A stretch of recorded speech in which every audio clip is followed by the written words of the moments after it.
ராஜாநகரம் அப்படிங்கிற கிராமத்துல கோபண்ணா நாகண்ணான்னு ரெண்டு நண்பர்கள் இருந்தாங்க. அவங்க ஒருத்தருக்கு ஒருத்தர் ரொம்ப துணையா ஆதரவா இருந்தாங்க. அவங்கள பிரிக்கிறது ரொம்ப கஷ்டம் அப்படின்னு சுத்தி இருக்கிற மக்கள் எல்லாரும் பாராட்டினாங்க. அவங்க சின்ன வயசுல இருந்தே நண்பர்களா இருந்தாங்க. அவங்க சுத்தி இருக்கிற கிராமங்கள்ல கிணறு தோன்ற வேலையை தான் செஞ்சிட்டு இருந்தாங்க. கோபண்ணாவும் நாகண்ணாவும் சேர்ந்து கிணறு தோண்டுனா நிச்சயமா தண்ணி வரும் அப்படிங்கறது சுத்தி இருக்கிற கிராமங்கள்ல இருக்கிற அந்த ஊர் மக்களோட நம்பிக்கை. இப்படி இவங்களுக்கு ஒரு நல்ல பேர் இருந்துச்சு. எங்க கிணறு தோண்டணும்னாலும் முதல்ல இவங்கள தான் வந்து கூப்பிடுவாங்க. கோபண்ணாவோட மனைவி ராதா, நாகண்ணாவோட மனைவி சாவித்ரி. கோபண்ணா நாகண்ணா போலவே ராதம்மாவும் சாவித்ரியும் நல்ல நண்பர்களா இருந்தாங்க. இந்த ரெண்டு குடும்பமும் ரொம்ப அன்பா ஒத்துமையா இருந்துச்சு. அவங்க ரத்த சம்பந்தம் இல்லாட்டினாலும் அதை விட ரொம்ப பாசத்தோட இருந்தாங்க. அவங்க பக்கத்து பக்கத்து வீட்டுல தான் வசிச்சிட்டு இருந்தாங்க. ஒரு சாயங்கால நேரத்துல எல்லாரும் பேசிட்டு இருந்தாங்க. நம்ம எப்படியாவது கஷ்டப்பட்டு கொஞ்சமா பணம் சேர்த்து ஒரு நல்ல வீடு கட்டிக்கணும்டா. அடா ஆமாண்டா, இப்படி போதும் போதாம இந்த வீட்ல எத்தனை காலத்துக்கு தான் நம்ம வாழ்றது? நம்ம ரெண்டு பேரும் சேர்ந்து ஒரு பெரிய மாளிகையா கட்டணும்டா. பெரிய பெரிய அறைகள், விசாலமான வராண்டா. நம்ம ரெண்டு பேரும் வேலை முடிச்சிட்டு வந்ததுக்கு அப்புறமா வீட்ல உட்கார்ந்து கதை பேசுறதுக்குன்னே தனியா ஒரு அறை. அப்புறம் உரி எட்டாதவ வானத்துல பறக்கிறதுக்கு ஆசைப்பட்டாளாம்.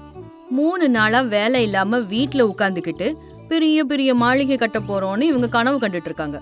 அது மட்டுமா, 3 வேளை சாப்பாட்டுக்கே இங்க கஷ்டமா இருக்கு. இதுல கதை பேசுறதுக்கு உங்களுக்கு தனியா ஒரு அறையாம்.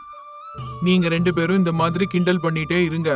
ஒரு நாள் நீங்க ரெண்டு பேரும் வாயடைச்சு போற மாதிரி ஒரு பெரிய மாளிகைய நாங்க கட்டி காட்டுறோம். ஆமாப்பா, எனக்கும் அந்த நம்பிக்கை இருக்கு. நம்ம என்னைக்காவது ஒரு நாள் பெரிய ஆட்கள் ஆவோம். எப்பவும் இப்படியே இருந்துடுவோமா என்ன? காலத்துக்கு ஏத்த மாதிரி நம்மளும் மாறுவோம். கண்டிப்பா மாறுவோம். இப்படி நாகண்ணாவும் கோபண்ணாவும் காத்துல கோட்டை கட்டிக்கிட்டு இருந்தாங்க. அப்போ அந்த இடத்துக்கு ஒரு நபர் வந்து, நாகண்ணா, கோபண்ணா, சாம்பையாவா? வாங்கய்யா, என்ன இந்த நேரத்துல வந்திருக்கீங்க? ஏதாவது வேலை ஆகணுமா என்ன? நாளைக்கு எங்க வயல்ல கிணறு தோண்டணும். இந்த வேலைக்கு நீங்க ரெண்டு பேரும் வந்தாதான் நல்லா இருக்கும். அதனால உங்களை கூப்பிட வந்தேன். இந்த சுத்து பக்கத்துல எந்த பகுதியில கிணறு தோண்டணும்னாலும் நாங்க தான் வரணும். வேற யாரும் இந்த வேலைக்கு வர மாட்டாங்க. ஏன்னா கிணறு தோண்டும் போது அங்க தண்ணி வரணும்ல. அது நாங்க தோண்டும் போது எங்க கையில தான் வரும். வேற யாரு தோண்டுனாலும் கிடைக்காது.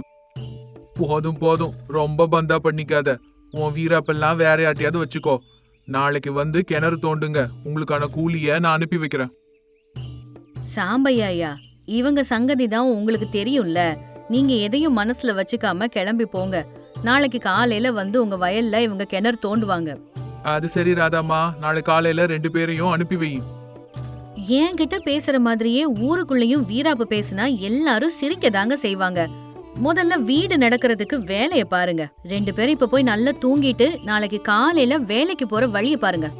சாவித்ரியும் ராதம்மாவும் இப்படி சொன்னதும் அவங்க ரெண்டு பேரும் வீட்டுக்குள்ள போயிட்டாங்க. அடுத்த நாள் காலையில ரெண்டு பேருமே எந்திரிச்சு சாம்பையாவோட வயல்ல கிணறு தோன்றதுக்காக போயிட்டு இருந்தாங்க. கோபண்ணா, நாகண்ணா, நீங்க ரெண்டு பேரும் இந்த இடத்துல தான் கிணறு தோண்டணும். ஜாகிரதையா இங்க வேலைய ஆரம்பிங்க. நான் உங்களுக்கு மதியான சாப்பாடு அனுப்பி வைக்கிறேன்.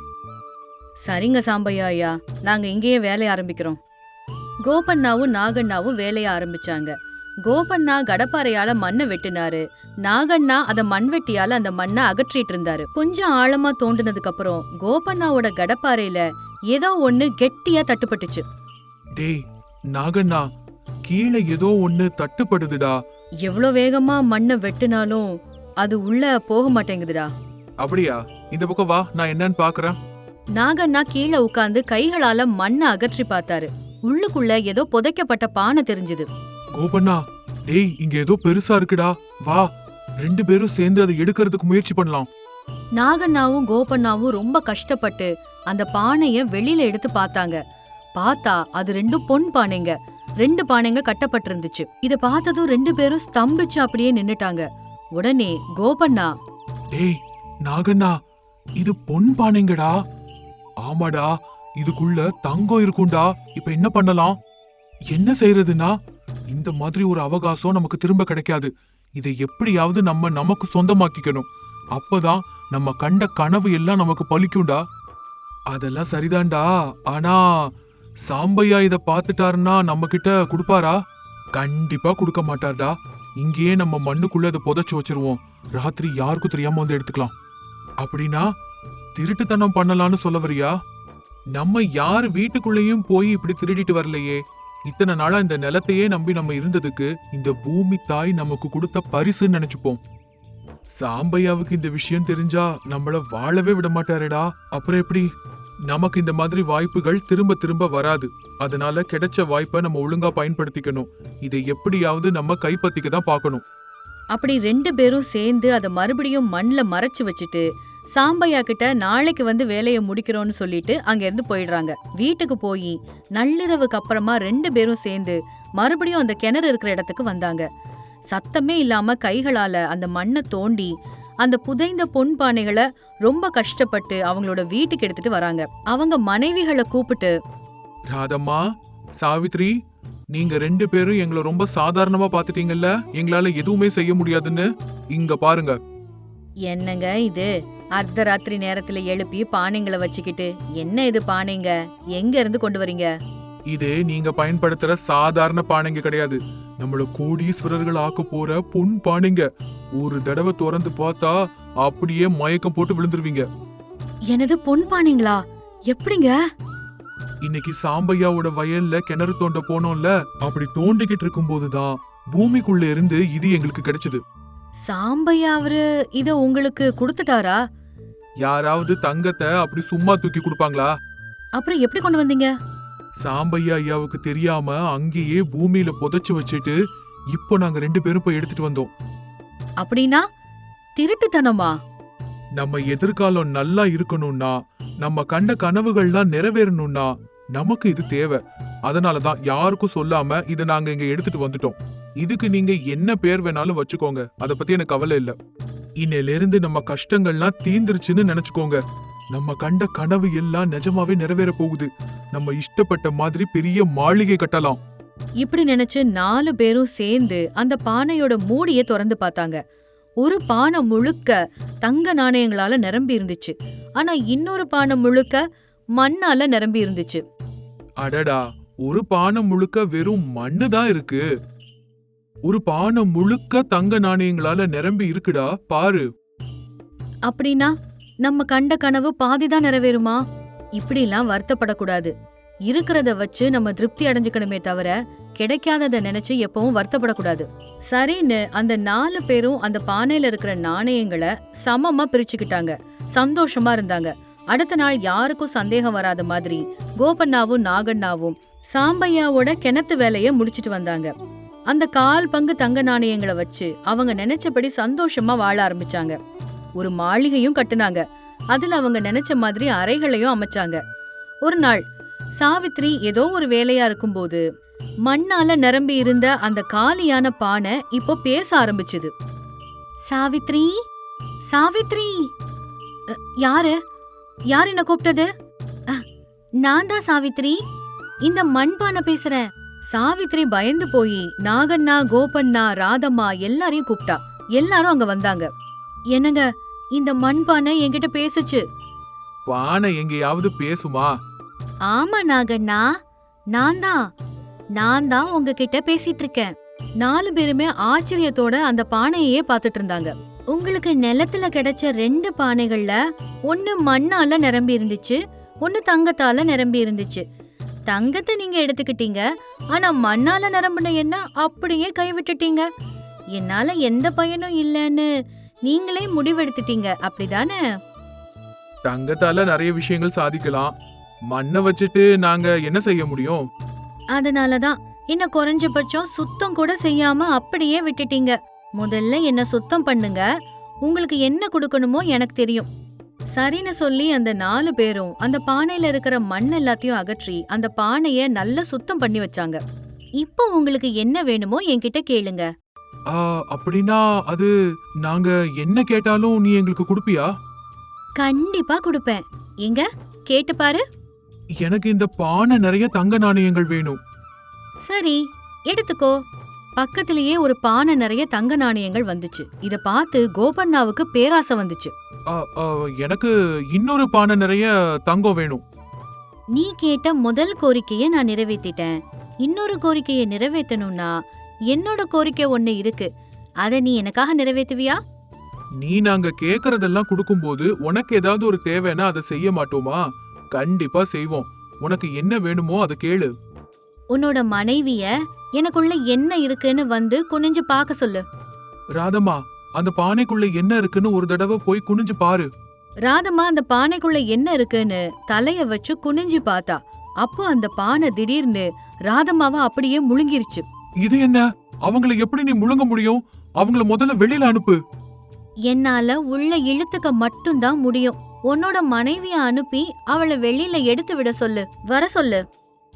சாவித்ரி, போய் ராதம்மாவை வெளியில கொண்டு வா, போ. சாவித்திரியும் அந்த பானை கிட்டக்கு போய் குனிஞ்சு பார்த்தா.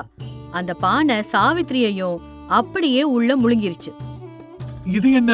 எங்க ஆட்கள் ஒவ்வொருத்தரையா நீ முழுங்கிட்டு இருக்க. மரியாதையா சொல்ற, எங்க ஆட்களை இப்போ வெளியில விடு.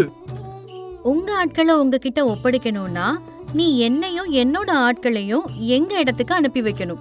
உன்னோட ஆளுங்க யாரு? எங்க இருக்காங்க? எங்களால எப்படி அனுப்ப முடியும்? என்னையும் தங்கம் நரம்புன என்னுடைய சகோதரனையும் நீங்க பூமிக்குள்ள இருந்து தோண்டி எடுத்து இங்க கொண்டுட்டு வந்தீங்க. மறுபடியும் எங்களை எடுத்த இடத்துலயே கொண்டு போய் வைங்க. அப்பதான் உங்களோட ஆளுங்களை நான் திரும்ப உங்ககிட்ட ஒப்படைப்பேன். நான் சொல்றது புரிஞ்சுதா? அது எப்படி கொண்டு வைக்க முடியும்? தங்க நாணயங்கள் எங்களுக்கு கிடைச்சது, அத கொடுக்க முடியாது. மனுஷனுக்கு ஆசை இருக்கலாம், ஆனா பேராசை இருக்கிறது ரொம்ப ஆபத்து. நீங்க பேராசையால சாம்பையாவுக்கு சொந்தமான எங்களை எடுத்துட்டு வந்து பெரிய தப்பு பண்ணிட்டீங்க. அதனாலதான் உங்க ஆட்களை நான் பிடிச்சுக்கிட்டேன். உங்களுக்கு உங்க ஆட்கள் வேணும்னா என்னையும் என்னோட ஆட்களையும் எடுத்த இடத்திலேயே கொண்டு போய் வச்சிடுங்க. உங்க தப்பெல்லாத்தையும் மன்னிச்சு உங்க மனைவிகளை நான் உங்களுக்கு திருப்பி கொடுத்துறேன். நீ எந்த தெய்வம்னு எனக்கு தெரியாது, ஆனா எங்களுக்கு புத்தி வர மாதிரி பண்ணிட்ட.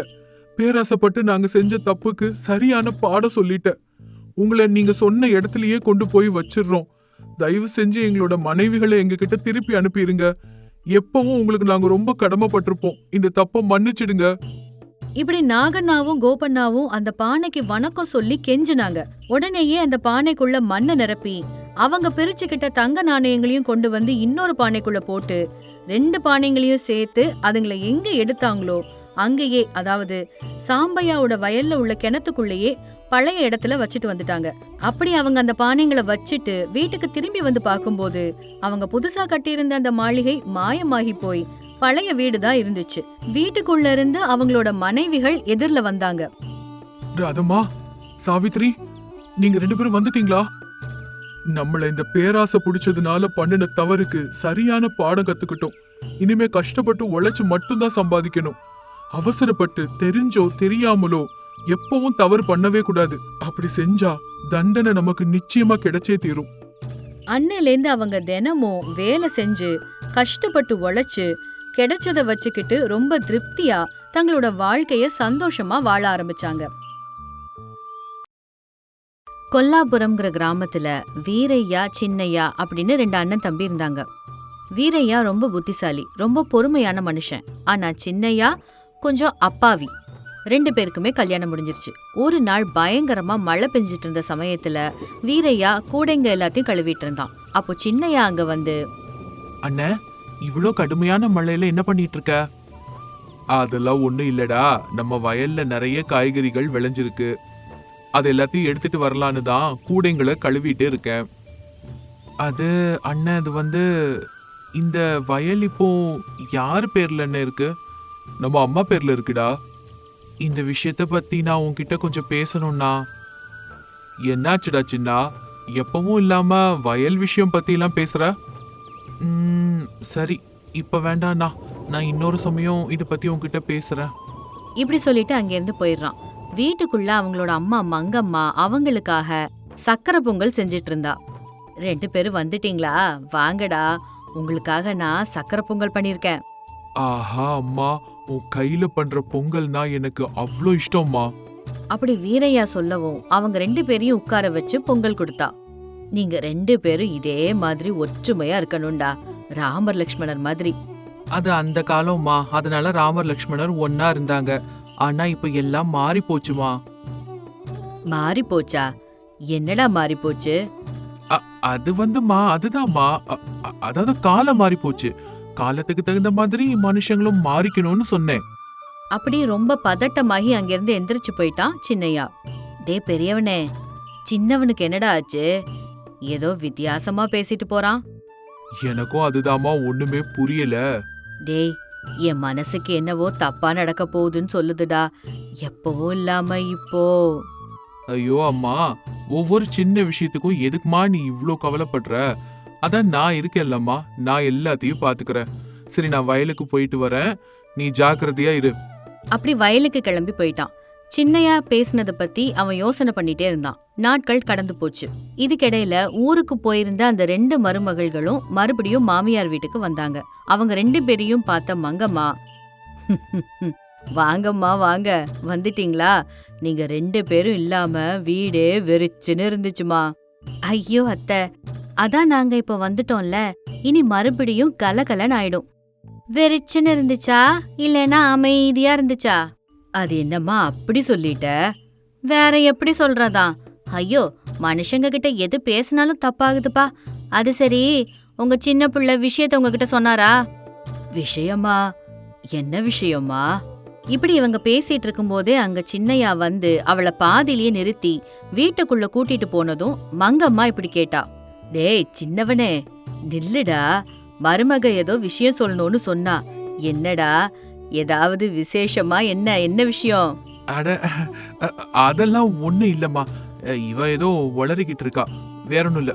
அப்படியே அவளை உள்ள கூட்டிட்டு போயிட்டான். அன்னையில இருந்து சின்ன மருமகளும் சின்னவனும் வீட்ல இருக்கிற யார் கூடயும் சரியா பேசல. இதனால வீரையா ஒரு நாள் சின்னையாவ வயல் பக்கமா கூட்டிட்டு போய், டேய் சின்னா, கொஞ்ச நாளாவே வீட்ல நமக்குள்ள ஏதோ ஒரு விஷயம் சரியா இல்லடா. என்னதாண்டா நடக்குது? ஐயோ, அப்படிலாம் எதுவும் இல்ல அண்ணா. டேய், நீ என்கிட்ட மறைக்க வேண்டிய அவசியம் என்னடா இருக்கு? அப்பா நம்மள விட்டுட்டு போனதுக்கு அப்புறம் எல்லா விஷயத்தையும் பார்த்து இந்த வீட்டை நடத்துறது ஏன் பொறுப்பு தானே? அம்மா உன்னை பத்தி ரொம்ப கவலைப்படுறாடா. நிஜத்துல என்னதான் நடந்துச்சு சொல்லு. அண்ணன், அது வந்து அது அண்ணன், அண்ணா, நம்ம சொத்தை பிரிச்சுக்க கூடாது. வயலை கூட பிரிச்சு தனித்தனியா விவசாயம் பண்ணலாம்னு நினைக்கிறேன். அது மட்டும் இல்ல, நம்ம வீட்டை கூட பிரிச்சு இனிமேல இருந்து தனி குடுத்தனம் இருக்கலாம்னு நினைக்கிறேன்னா. இப்படி சொல்லவும் வீரையா உடம்புல சக்தி இழந்த மாதிரி அப்படி அங்கேயே உட்கார்ந்துட்டான். அண்ணே, அண்ணே, அண்ணா, அண்ணே, உனக்கு என்னாச்சு? இருக்கேன்டா, நல்லதான் இருக்கேன். அது இல்லடா. என்னடா பேசிட்டு இருக்க நீ? இவ்ளோ நாள் நம்ம எல்லாமே நல்லா தானடா இருந்தோம். திடீர்னு இப்போ உனக்கு என்னடா ஆச்சு? ஏன் இப்படி? இது உன்னோட யோசனையா இல்லனா? நீ யூகிச்சது சரிதான் அண்ணா. இது என் பொண்டாட்டியோட யோசனை தான். இந்த மாதிரி செய்யலனா அம்மா வீட்டுக்கே போயிடுவேன்னு என்கிட்ட சொல்றா. நான் உன்கிட்ட சொல்ல வேண்டியது சொல்லிட்டேன். என் குடும்பத்தை காப்பாத்துறதுக்காக உனக்கு எது சரின்னு தோணுதோ அதை செய். இப்படி சொல்லிட்டு அங்கிருந்து போயிடுறான் சின்னையா. வீரையாக்கு என்ன பண்றதுன்னே புரியல. இது யாருகிட்ட சொல்றதுன்னு புரியாம அந்த ஊரோட தலைவர் வீரையாவோட நண்பனான ராகவையா கிட்ட போய் இந்த விஷயத்த சொன்னான். வீரையா, உன் பிரச்சனை என்னன்னு எனக்கு புரியுதுப்பா. எந்த ஒரு பிரச்சனைக்கும் கண்டிப்பா தீர்வுன்னு ஒண்ணு இருக்கும். ஆமாண்டா, இருக்கும் தான். ஆனா என் தம்பி ரொம்ப ரொம்ப அப்பாவி. தனியா அவனால எல்லாத்தையும் பாத்துக்க முடியாது. ஆமாடா வீரையா, நானும் சின்ன பிள்ளையில இருந்து அவனை பார்த்துட்டு தானே இருக்கேன். இந்த விஷயத்தெல்லாம் அம்மா கிட்ட சொல்ல முடியாதுடா. இப்பெல்லாம் அவங்களோட ஆரோக்கியம் அவ்வளோ நல்லா இல்ல. ஆனா தாமதமானா விஷயம் இன்னும் கூட மோசமாயிருமோன்னு பயமா இருக்கு. சரிடா, நீ ரொம்ப கவலைப்படாத. இப்பவே ரொம்ப நேரம் ஆயிடுச்சு. நீ வீட்டுக்கு கிளம்பு. ஏதோ ஒரு வழி நம்ம யோசிக்கலாம். இப்படி சொல்லவும் வீரையா வீட்டுக்கு கிளம்பிட்டான். வீட்ல மங்கம்மா ரொம்ப கவலையா உட்கார்ந்திருந்தா. பக்கத்துல பெரிய மருமக துணையா உட்கார்ந்திருந்தா. அம்மா, அம்மா, என்னாச்சுமா? ஏன் இப்படி ரொம்ப கவலையா உட்கார்ந்திருக்கீங்க? சாப்பிட்டீங்களா இல்லையா? இப்படி கேட்டான். ஆனா 2 பேருமே எதுவுமே பேசல. அட, என்னாச்சு? என்னாச்சுன்னு கேட்டா 2 பேரும் அமைதியா இருக்கீங்க. என்னதான் நடந்துச்சு? என்னங்க, அது என்னாச்சுன்னா, சின்னவ அத்தை கூட சண்டை போட்டுட்டு கொழுந்தனார கூட்டிட்டு அவ அம்மா வீட்டுக்கே போயிட்டாங்க. என்னது? தம்பிய கூட்டிட்டு அம்மா வீட்டுக்கு போயிட்டாளா? என்னாச்சு? என்ன நடந்துச்சு? அவ நினைச்ச மாதிரி இங்க அவளுக்கு ஆடம்பரமான வாழ்க்கை இல்லையா, இங்க யாரோ ஒருத்தருக்கு கீழே வாழ்ற மாதிரி வாழணுமா. இன்னும் என்னெல்லாமோ வார்த்தையெல்லாம் சொல்லிட்டு போயிட்டாங்க. நான் முன்னாடியே உன்கிட்ட சொன்னல தம்பி, என் மனசுக்கு ஏதோ தப்பா நடக்க போகுது தோணுதுன்னு. இப்ப பாத்தியா என்ன ஆயிடுச்சுன்னு. சின்னவன, நம்ம சின்னவன். அம்மா, நீ கவலைப்படாம இருமா. தம்பியையும் அவளையும் நான் கூட்டிட்டு வரேன் அப்படின்னு அம்மாக்கு ஆறுதல் சொல்றான். இன்னொரு பக்கம் சின்ன மருமகளோட அம்மா வீட்ல, ஏண்டி, உங்க அம்மா வீட்ல வந்து உட்கார்ந்துட்டு இருக்கிறது நல்லாவா இருக்கு? வா, நம்ம வீட்டுக்கு போலாம். நான் வரமாட்டேன்னா வரமாட்டேன் தான். நம்ம இப்படி வீட்டை விட்டு வந்தாதான் நம்மளோட மதிப்பு என்னன்னு இவங்களுக்கு புரியும். அது சரி, வயல்ல உங்க பங்க உங்களுக்கு கொடுக்கறதுக்கு இவங்களுக்கு அப்படி என்னதான் கஷ்டம்? ஆரம்பத்துல இருந்தே எங்க வீட்ல எல்லாரும் ஒன்னா தானடி இருக்கோம். எனக்கு எதுவும் தெரியாது. எல்லாத்தையும் எங்க அண்ணன் தாண்டி பாத்துக்குவாரு. அதனாலதான் உங்களை எல்லாரும் குறைச்சு மதிப்பிடுறாங்க. நமக்குன்னு ஒரு வாழ்க்கை வேணும், நமக்குன்னு கொஞ்சம் சொத்து சுகமும் வேணும். சரி சரி, உனக்கு என்ன பேசுறதா இருந்தாலும் நம்ம வீட்ல போய் பேசி தீர்த்துக்கலாம். இங்க வேண்டாமே. முடியாதுங்க. உங்க பேர்ல சொத்தெல்லாம் வர வரைக்கும் நான் அந்த வீட்டு வாசப்படியை மிதிக்க மாட்டேன். வேணும்னா பஞ்சாயத்து வரைக்கும் கூட போவேன். அப்படி பிடிவாதமா உட்கார்ந்திருக்கா. காலமும் கடந்தே போகுது. வீரையா ஆறுதல் சொல்லி கூட சின்ன மருமக வீட்டுக்கு வரவே இல்ல.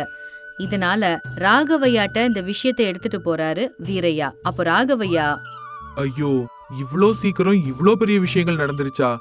ஆனா என்னதான்ப்பா பிரச்சனை? அந்த பொண்ணு ஏன் இப்படி பிடிவாதம் பிடிக்குது? அது சரி, நம்ம பையனும் ஏன் இப்படி ஒண்ணும் பேசாம இருக்கான்? அவனுக்கு பேசுற தைரியம் இருந்திருந்தா இந்த விஷயம் இவ்ளோ பெருசா எப்படி ஆயிருக்கும்? அது கூட உண்மைதான்ப்பா. எனக்கு இப்போ அவங்களை என்ன சொல்லி இங்க கூட்டிட்டு வர்றதுன்னு எனக்கு எதுவும் புரியல. நீதான்ப்பா இதுக்கு ஏதாவது ஒரு வழி சொல்லி உதவி பண்ணணும். சரி, இது குடும்ப பிரச்சனை. இத பஞ்சாயத்து வரைக்கும் கொண்டு போகாம இருக்கிறது தான் நல்லது. ஆமா ராகவா, 4 பேருக்கு மத்தியில எங்க குடும்பத்தோட மானம் மரியாதை, எங்க ஒற்றுமை அப்படியே இருக்கணும்பா. இது வேற யாருக்கும் தெரியாம பாத்துக்கோ. நான் வார்த்தை கொடுக்கறேன்டா. இது நான் வெளியில யார்ட்டையும் சொல்ல மாட்டேன். சரி, அந்த பொண்ணு கிட்ட போய் சொத்தை எழுதி கொடுக்கறதா சொல்லி அவளை இங்க கூட்டிட்டு வா. இப்படி சொல்லவும் அடுத்த நாள் காலையில தன்னோட தம்பியையும் தம்பி மனைவியையும் ராகவையாவோட வீட்டுக்கு கூட்டிட்டு வந்தான் வீரையா. என்னம்மா சொல்ற? உனக்கு இப்ப கண்டிப்பா உங்க சொத்து வேணும், அவ்வளவுதானே? ஆமாங்க, எங்க பங்கு வயலை வாங்கிக்கிட்டு எஜமானர்களா அந்த வீட்ல இருந்து தூரமா நாங்க வேற வீட்ல வாழ போறோம். அப்படியா? சரி, முதல்ல கொஞ்ச நாளைக்கு 1 ஏக்கர் நிலத்தை உங்களுக்குன்னு தரோம். அதுல நீங்க வீரையா விட அதிகமான விளைச்சல் எடுக்கணும். அது வரைக்கும் நீங்க வீரையா வீட்ல எல்லாரோடையும் ஒத்துமையா இருக்கணும். இதுக்கு சம்மதம்னா சொல்லுங்க, அதுக்கப்புறம் வயலை பிரிச்சு கொடுத்துடலாம். எங்க சொத்தை எங்களுக்கு எழுதி தர்றதுக்கு கூட பரீட்சையா? இந்த ஊரோட கட்டுப்பாடு அப்படிதாம்மா. என்ன விதைக்கிறோமோ அதைத்தான் அறுக்க முடியும். என் வீட்டுக்காரரு நீங்க சொன்னதெல்லாம் செய்வாரு, பாத்துட்டுருங்க. இப்படி சொல்லிட்டு தன்னோட கணவனை கூப்பிட்டுட்டு வீட்டுக்கு போனா.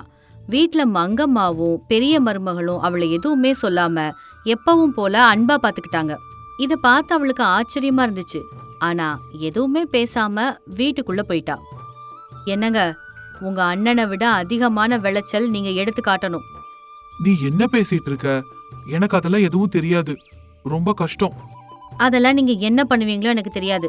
நான் உங்களுக்கு வேணும்னா நீங்க செய்யணும். இப்படி அவ சொன்னதும் சின்னையாக்கு என்ன பண்றதுன்னே புரியல. நாட்கள் கடந்துச்சு. ஆனா சின்னையா வீரையாவை விட கம்மியான விளைச்சல் தான் கொடுத்தான். 3 பேரும் சேர்ந்து இப்போ ராகவையா வீட்டுக்கு போனாங்க. என்னம்மா, உன் புருஷன் எல்லாம் செய்வான்னு சொன்னியே, இப்ப என்னாச்சு? அது ஐயா, அது பாருமா, நீ ரொம்ப சின்ன பொண்ணு.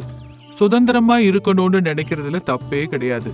ஆனா சொந்த பந்தங்களை எல்லாத்தையும் பிரிச்சுட்டு அந்த சுதந்திரத்தை பறிச்சுக்கணும் அப்படின்னு நினைக்கிறது தான்மா தப்பு. ஆமாமா, எனக்கும் எங்க அம்மாவுக்கும் எங்க தம்பினா ரொம்ப இஷ்டம். அவன் ரொம்ப அப்பாவி பையன். இன்னொரு விஷயம் என்னன்னா, இந்த அண்ணன் தம்பியோட ஒற்றுமைய பத்தி ஊருக்குள்ள எல்லாரும் ரொம்ப ரொம்ப பெருமையா பேசிட்டு இருக்காங்க. போன வருஷம் 2 பேரும் சேர்ந்து இப்ப எடுத்ததை விட 2 மடங்கு அதிகமான விளைச்சல் எடுத்தாங்க. ஆனா இந்த வருஷம் பாத்தியா என்னாச்சுன்னு? சின்ன மருமக அமைதியாவே இருந்தா. பாருமா, உனக்கு எப்படி இருக்கணுமோ அப்படி நீ இரு. ஆனா நீயும் தம்பியும் எங்களோடவே தயவு செஞ்சிருங்க. மாமா, என்ன மன்னிச்சிடுங்க. சுதந்திரமா இருக்கணும், அதிகாரம் காட்டணும் அப்படின்னு ஏதோ முட்டாள்தனத்தினால இப்படி ம், இந்த மாதிரி நான் பண்ணிட்டேன். ஆனா அண்ணன் தம்பி சேர்ந்து இருந்தா எவ்ளோ சாதிக்க முடியும்னு இன்னைக்கு நான் புரிஞ்சுக்கிட்டேன். இந்த காலத்து பிள்ளைங்க எல்லாம் இப்படிதான் இருக்கீங்க. சரிம்மா சொல்லு, இப்ப என்ன பண்ற? இன்னையில இருந்து நாங்க எல்லாரும் ஒன்னா சேர்ந்து தான் இருக்க போறோம். எனக்கு எந்த சொத்தும் வேண்டாம், எந்த பங்கும் வேண்டாம். அப்பாடி, ஒரு வழியா நீ மாறிட்ட, அது போதும். ஆ, அப்புறம் மறந்துட்டேன், சொத்து பிரிக்கிறதுக்காக ஊருக்குள்ள அந்த மாதிரி நியதிகள்லாம் எதுவுமே கிடையாது. உனக்கு புரிய வைக்கணுங்கிறதுக்காக தான் அப்படி சொன்னேன். என்னோட நல்லதுக்காக தானே நீங்க சொன்னீங்க. ரொம்ப ரொம்ப நன்றிங்க. ஆமாடா ராகவா, உன்னோட இந்த உதவிக்கு ரொம்ப ரொம்ப நன்றிப்பா. சரி, நாங்க இப்ப கிளம்புறோம். இப்படி சொல்லிட்டு எல்லாருமே அங்கிருந்து கிளம்பி வீட்டுக்கு வந்தாங்க. அன்னையிலிருந்து அண்ணன் தம்பி 2 பேரும் ரொம்ப திறமையா சந்தோஷமா அந்த குடும்பத்தை நடத்திட்டு வந்தாங்க.